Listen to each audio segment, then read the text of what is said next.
भारत माता की, भारत माता की, भारत माता की। नमः पार्वती पतिये हर हर। बिजली महादेव और हिंडम्बा माता के इस पावन धरा को कोटि कोटि नमन करते हुए आप सभी मंडी संसदीय क्षेत्र से जुड़े हुए कुल्लू वासियों का मैं हृदय से स्वागत करता हूं, अभिनंदन करता हूं। मंच पर उपस्थित हिमाचल प्रदेश के पूर्व मुख्यमंत्री सम्मान्य श्री जयराम ठाकुर जी, प्रदेश अध्यक्ष डॉक्टर राजीव बिंदल जी, मंडी संसदीय क्षेत्र से भारतीय जनता पार्टी की लोकप्रिय प्रत्याशी, भारतीय फिल्म जगत की बेहतरीन कलाकार सुश्री कंगना रनौत जी, पूर्व मंत्री और प्रदेश उपाध्यक्ष श्री गोविंद ठाकुर जी, माननीय विधायक श्री सुरेंद्र सौरी जी,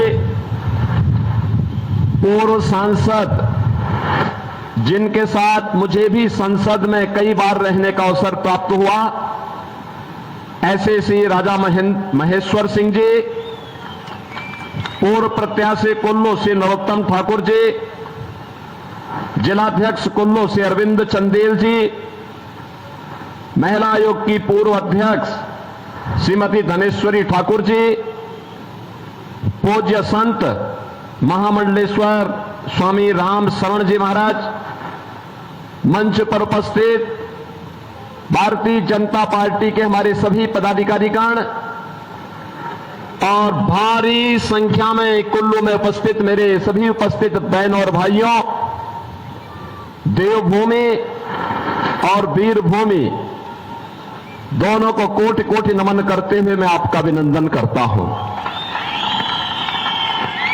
बहनों और भाइयों, आप कितने सौभाग्यशाली हैं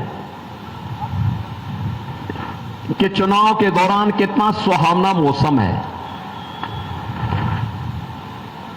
पिछले 3 महीने से हम लोग मैदान में गर्मी से झुलस रहे हैं। कल दिल्ली का टेम्परेचर 52 डिग्री था,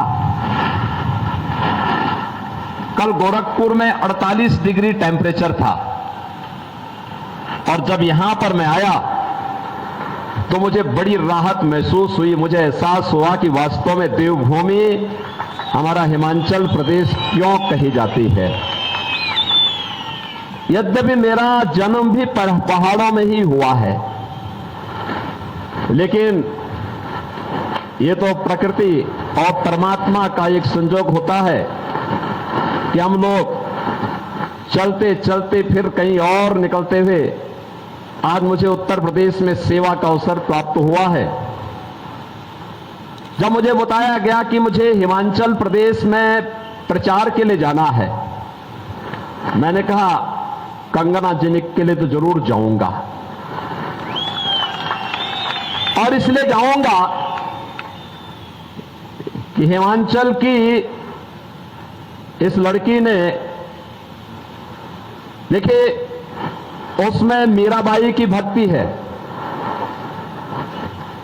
उसमें महारानी पद्मिनी का तेज है, और विरोधियों से जूझने के लिए महारानी लक्ष्मीबाई का शौर्य और वीरांगना का भाव भी है। आपने देखा होगा कांग्रेस को और उद्धव ठाकरे की सरकार को कैसे सड़कों पर ला करके पानी पिलाने के लिए मजबूर कर दिया था इन्होंने मुंबई में। तब लोग पूछते थे कि कंगना रनौत कौन है।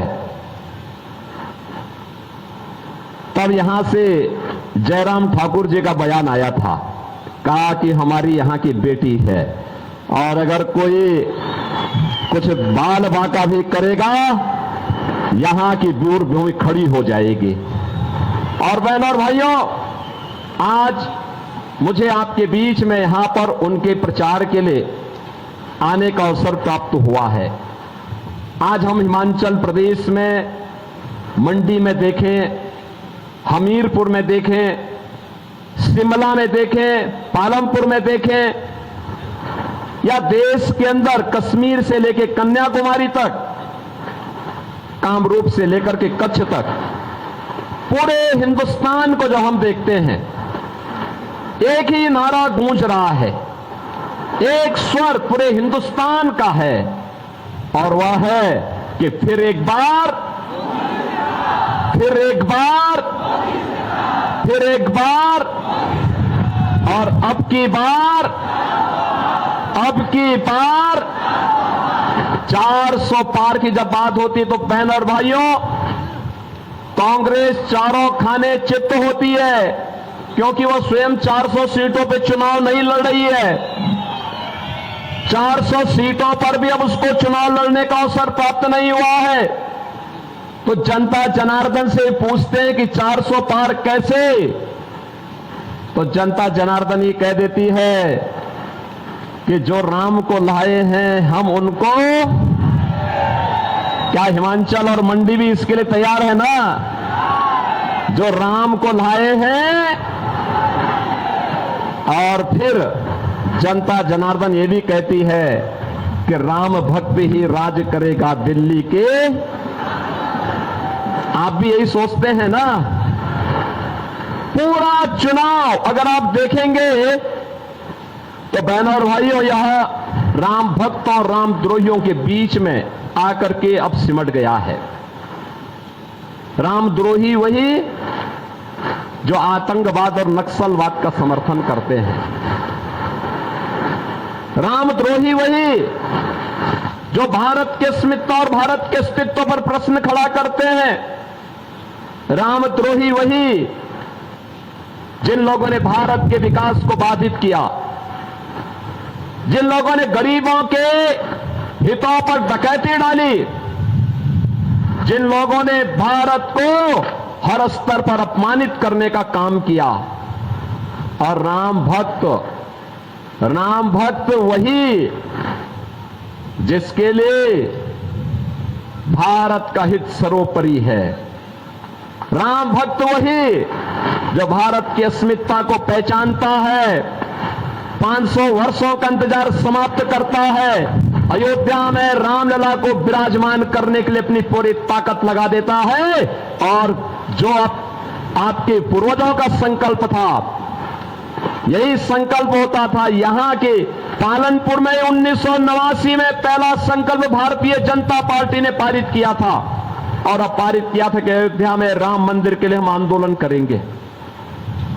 यही हिमाचल प्रदेश है।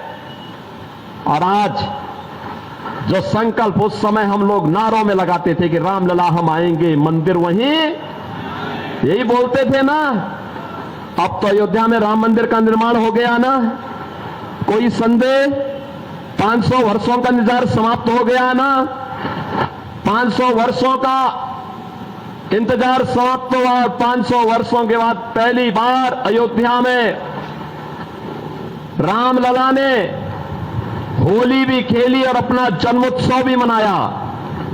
बहनों और भाइयों, मैं आप सभी कुल्लू वासियों को इस बात के लिए बधाई देता हूं। इस बात के लिए मैं आपका अभिनंदन करता हूं कि आप यहां पे विजयदशमी का आयोजन बहुत भव्यता के साथ करते हैं। आदरणीय प्रधानमंत्री जी को इसमें शामिल होने का अवसर प्राप्त हुआ था, लेकिन आज मैं आप सबसे भी कहूंगा, आज जब आप अयोध्या आएंगे, आपको एक नई अयोध्या देखने को मिलेगी। ऐसा लगेगा जैसे प्रभु राम के समय की अयोध्या साक्षात इस धरती पर आ गई हो। और अयोध्या में हम लोगों ने कैसे एक एक कार्य को वहां पे संपन्न किया है, यही तो है हमारी कृतज्ञता ज्ञापित करने का भाव। अयोध्या में अगर प्रभु राम विराजे हैं, तो अयोध्या में मंदिर में प्रभु राम को विराजमान करने के पहले वहां के इंटरनेशनल एयरपोर्ट का नाम महर्षि वाल्मीकि के नाम पर किया गया। भगवान राम जब वनवास के लिए जा रहे थे तो बहनों और भाइयों, पहली रात उन्होंने बिताई थी निषाद राज के यहां। पहली रात उन्होंने बिताई थी निषाद राज के यहां। अयोध्या में जितने भी रेल बसेरा और यात्री विश्रामालय हैं वह है निषाद राज के नाम पर।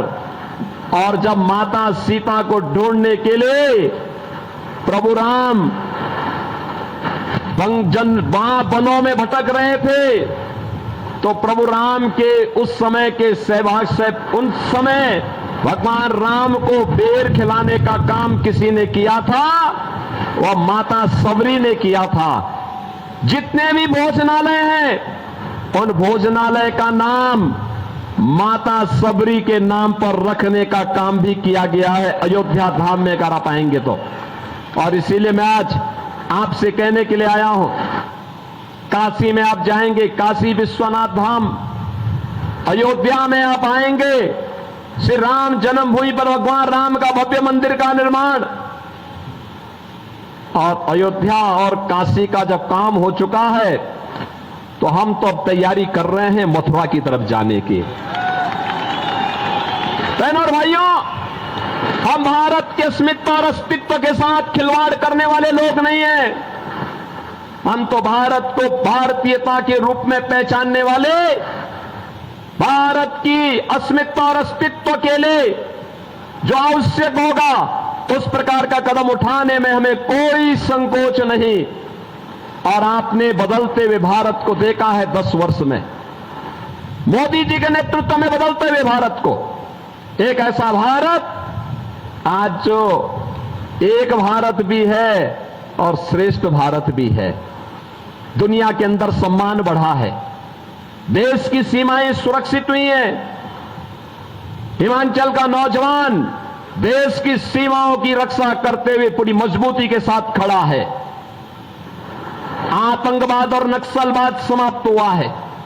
मुझे याद है, ये महेश्वर सिंह जी हैं, हम लोग संसद में रहते थे, कांग्रेस की सरकार थी, और देखते थे हम लगातार आतंकी घटनाएं घटित होती थी।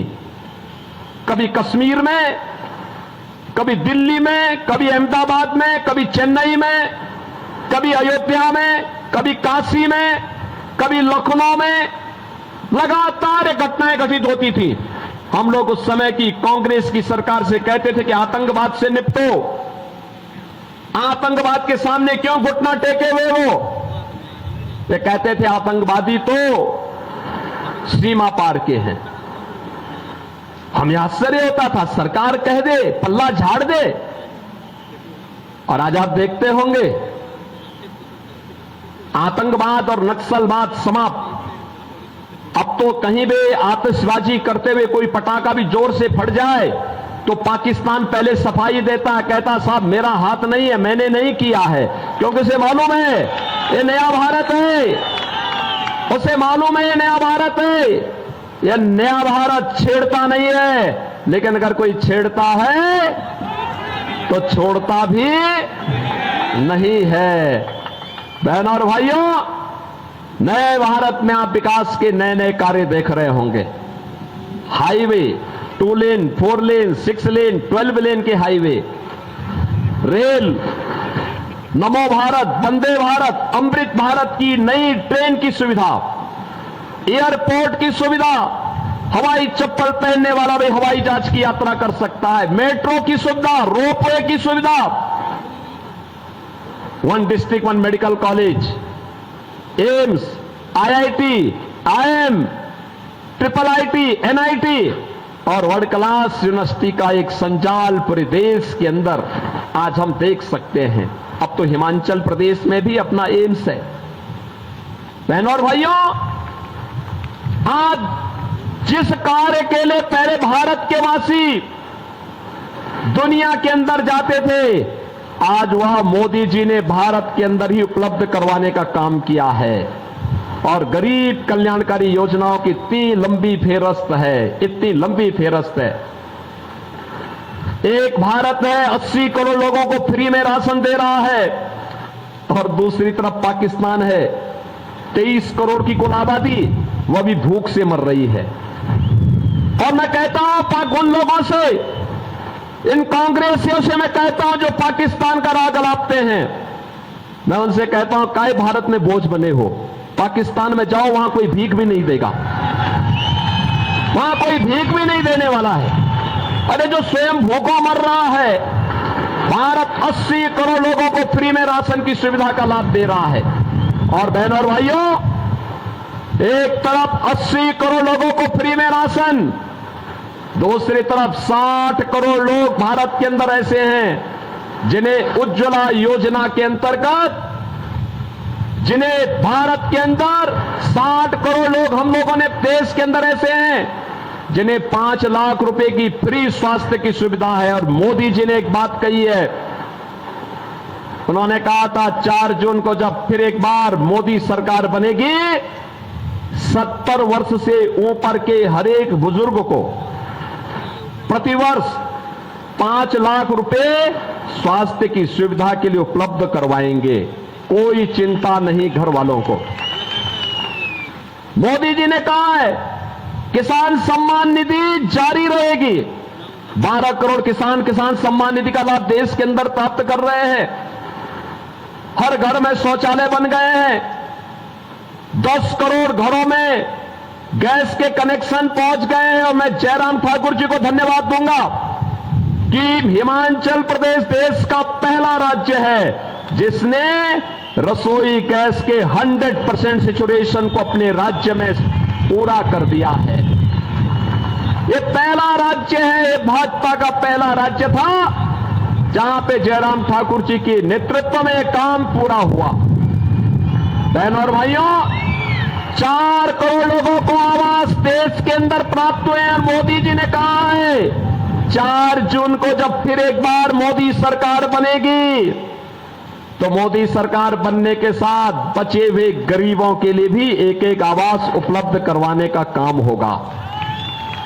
बहनों और भाइयों, एक तरफ भारतीय जनता पार्टी है, सुरक्षा भी है, सम्मान भी है, विकास भी है, गरीब कल्याण भी है, विरासत और विकास का अद्भुत संगम देश के अंदर मोदी जी के नेतृत्व में देखने को मिल रहा है। और दूसरी तरफ कांग्रेस के नेतृत्व में इंडी गठबंधन भानुमति का पिटारा है।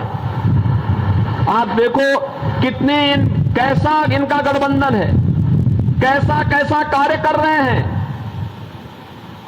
कैसे कैसे इन लोगों का गठबंधन है। दिल्ली में कांग्रेस और आम आदमी पार्टी कहते कि हम मिलकर चुनाव लड़ेंगे, लेकिन पंजाब में उनकी सरकार है, पंजाब में दोनों एक दूसरे के खिलाफ लड़ रहे हैं। देश के अंदर टीएमसी और कांग्रेस कहती है कि हम मिलकर के चुनाव लड़ेंगे, लेकिन बंगाल में जहां टीएमसी की सरकार है वहां एक दूसरे को गाली दे रहे हैं। ऐसे ही हर राज्य में इनके हाल है। और इनका घोषणा पत्र, कांग्रेस का घोषणा पत्र तो ऐसे लगता है जैसे मुस्लिम लीग का घोषणा पत्र हो। बहनों और भाइयों बहनों, कांग्रेस को वोट देने का मतलब आज के दिन पर मुस्लिम लीग को वोट देने जैसा है। जो काम मुस्लिम लीग ने, जो काम 1940 के दशक में मुस्लिम लीग ने किया था, आज कांग्रेस वही काम करने जा रही है। उसका घोषणा पत्र तो देखो, उसका घोषणा पत्र कहता है कि पर्सनल लॉ लागू करेंगे। पर्सनल लॉ का मतलब आप जानते हैं? पर्सनल लॉ का मतलब तालिबानी शासन। बेटी स्कूल नहीं जा पाएगी, बहनें ऑफिस और मार्केट नहीं जा पाएंगी, बुर्का पहन करके घर के अंदर उन्हें दुबक के रहना पड़ेगा। भारतीय जनता पार्टी इस बात की घोषणा करती है, भारत बाबा साहब भीमराव अंबेडकर के द्वारा बनाए गए संविधान से चलेगा, किसी शरिया कानून से भारत नहीं चलेगा।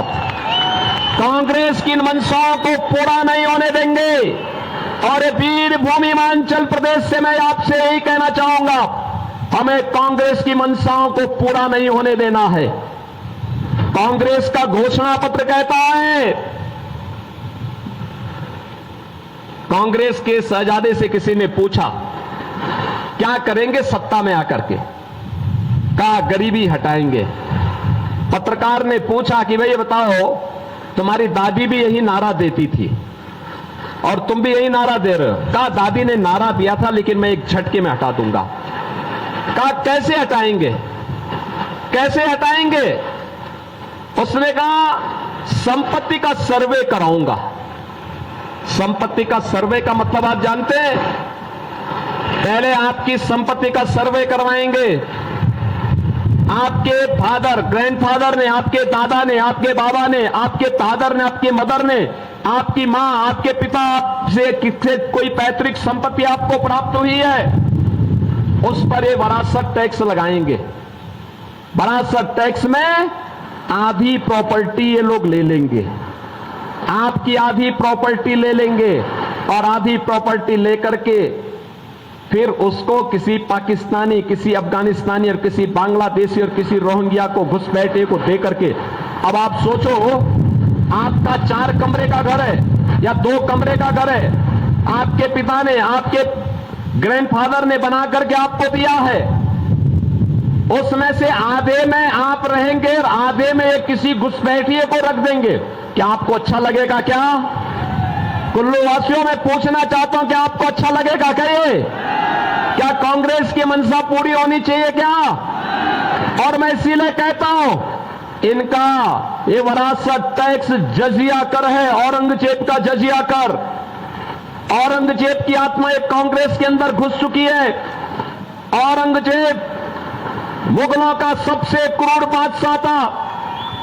औरंगजेब, बहन और भाइयों, कोई मुसलमान भी, कोई शरीफ मुसलमान भी अपने पुत्र का नाम औरंगजेब नहीं रखता है, क्योंकि औरंगजेब ने पहले अपने भाई की हत्या की, फिर अपने बाप शाहजहां को उसने जेल के अंदर कैद कर दिया था।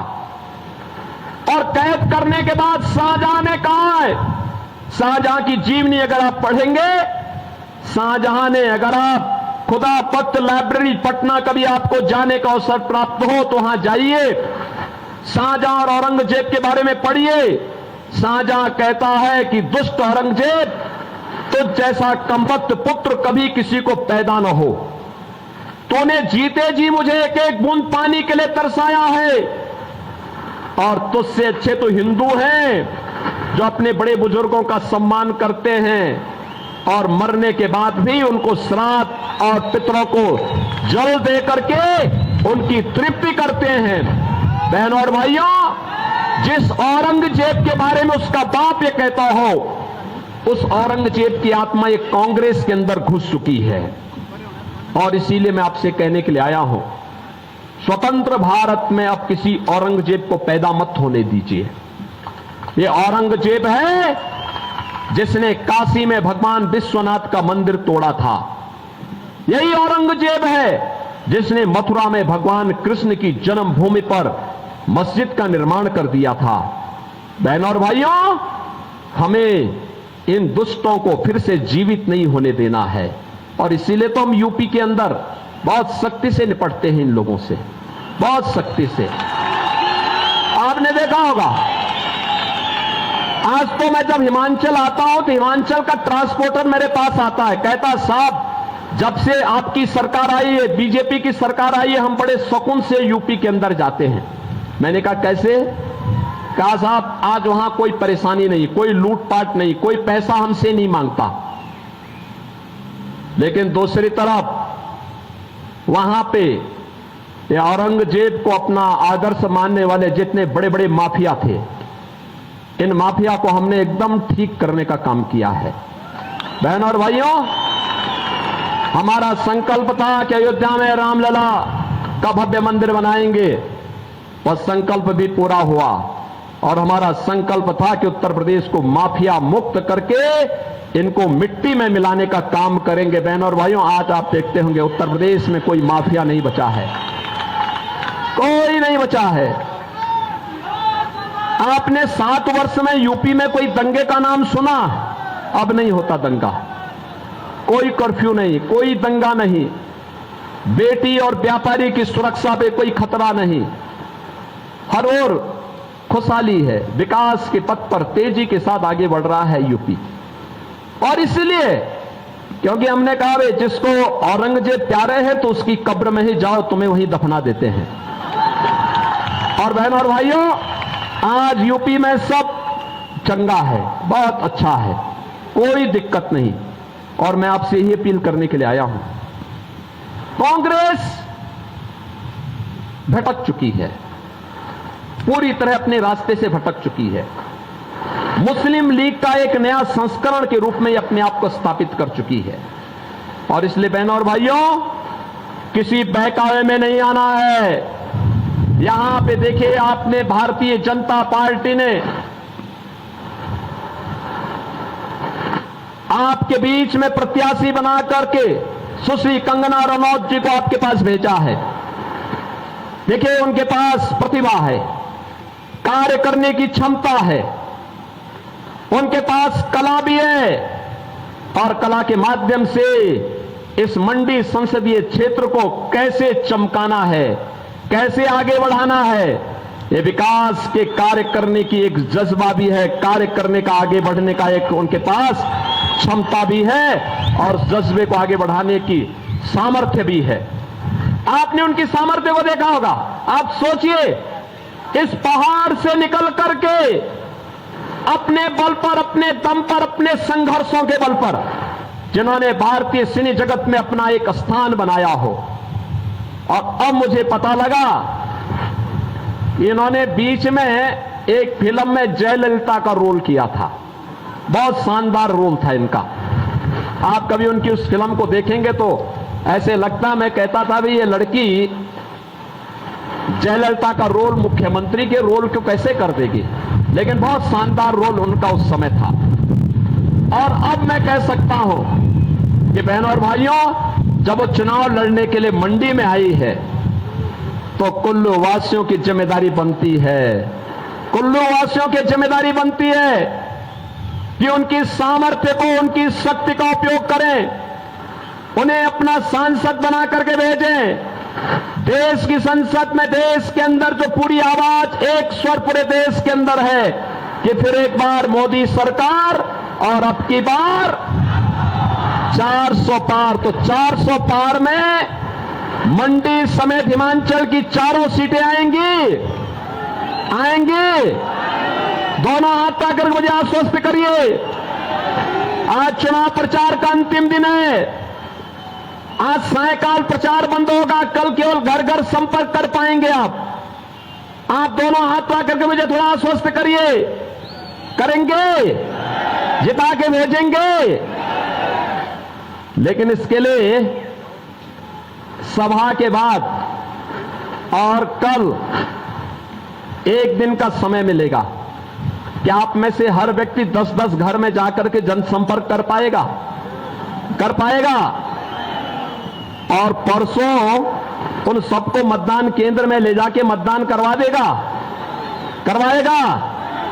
बहनों और भाइयों, मैं आपको कंगना जी से भी कहूंगा, यहां के सभी विधायकों से भी कहूंगा, चुनाव के बाद एक बार अयोध्या का दर्शन करने के लिए आए। इन लोग, सब लोगों को अयोध्या का दर्शन कराने के लिए लेके आए। कितने लोग अयोध्या दर्शन करने के इच्छुक है? पूरा कुल्लू ही दर्शन करना चाहता है। आप आ जाएंगे तो मैं सारी व्यवस्था अयोध्या में कर दूंगा। अयोध्या में सारी व्यवस्था की जिम्मेदारी हमारी। सहमत है? कमल खिलेगा, दोनों हाथ आगे बोलेंगे भारत माता की, भारत माता की, भारत माता की जय श्री राम, जय श्री राम, जय जय श्री राम।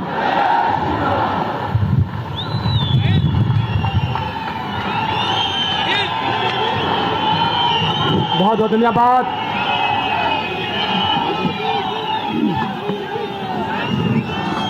बहुत धन्यवाद।